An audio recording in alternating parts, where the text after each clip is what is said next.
qualitative detection of hepatitis B surface antibody and hepatitis B surface antigen by chromatographic immunoassay.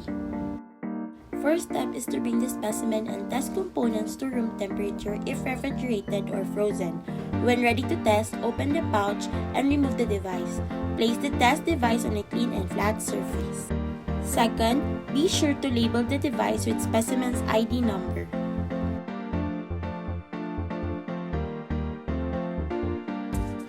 Third, prepare the sample and fill the plastic dropper with the specimen.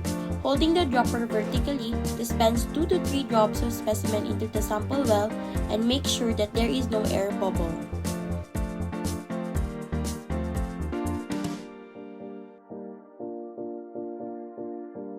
Fourth, set up the timer to 15 minutes. After 15 minutes, you can now read the results.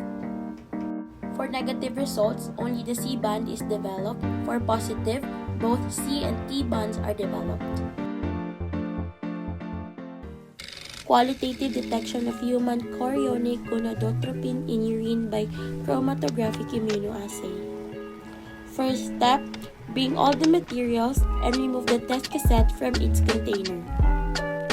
Second, label the test cassette with the specimen identity. Third, using a transfer pipette in a vertical position over the sample well, dispense 2 to 3 drops of the sample and set the timer to 5 minutes. Now read the result at 5 minutes after adding the sample. For positive, 2 lines is appeared at the C and T region. For negative, only 1 band is appeared at the C region.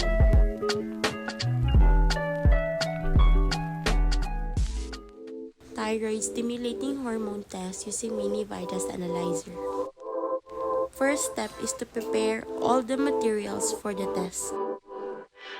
Second is to add 200 UL of serum in the sample well of the Faijah strip. Before testing, make sure that the machine is available for running. To start, press the number key for the position where you want to place the reagent strip. Next is select sample ID and input the patient's last name.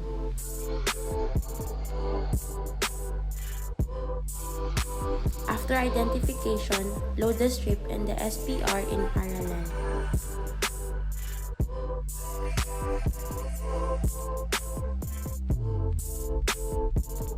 After loading, press start for the machine to scan the barcode and start the testing.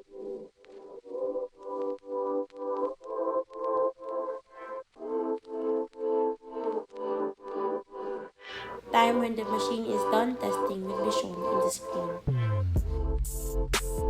After testing, the result will be printed in a thermal paper.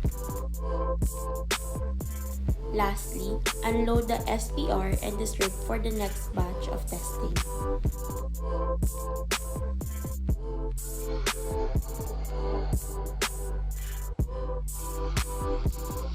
Always make sure to dispose all the SPR and strips. Anti-streptomycin O using latex agglutination slide test. First is add 1 drop of serum sample onto separate cell. Second, add 1 drop of latex reagent onto the sample cell. Third, mix with stick and spread the fluid over the entire area of the particular cell. Fourth, tilt the slide back and forth slowly and evenly 8 to 10 times per minute for 2 minutes so that the mixture rotates slowly inside the cells. At the end of 2 minutes, read the result under bright light. For interpretation, no agglutination means non-reactive, with agglutination means reactive. Non-specific test, rapid plasma reagent. To do this, place 50 UL of serum on an 8 mm circle card. Second, add exactly 1 drop of RPR card test antigen suspension to each test. Remember not to stir. Rotate the test card for 8 minutes under a humidifier cover or a mechanical rotator at 100 RPM. Rotate by hand with tilting the card. Read macroscopically in the wet state under a strong daylight. single dilution. First step is to prepare the materials such as NSS, labeled test tube, and micropipette. For the first dilution, add 600 UL NSS and 400 UL serum to the first test tube and mix properly.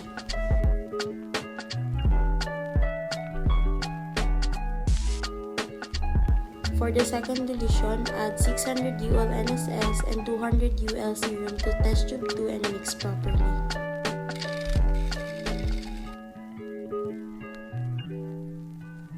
For the third dilution, add 600 UL NSS and 150 UL serum to the third test tube and mix properly.